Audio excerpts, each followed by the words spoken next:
Атмосфера возле суда, в здании и снаружи была накаленная до предела еще задолго до начала самого процесса.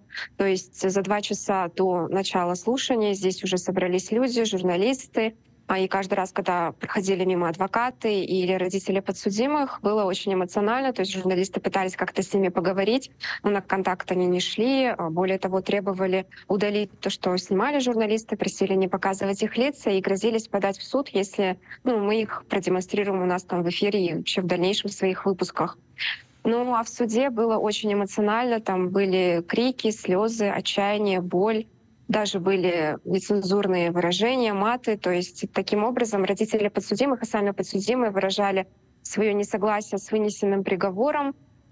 После того, как судья уже закончил пояснять, почему он вынес такое решение, родители подсудимых начали кричать, требовать справедливого суда, говорили, что прошедшие слушания были абсолютно несправедливыми, говорили, что в Казахстане нет никакой справедливости, а сами же подсудимые чуть ли не выломали стекла той кабины, в которой они сидели,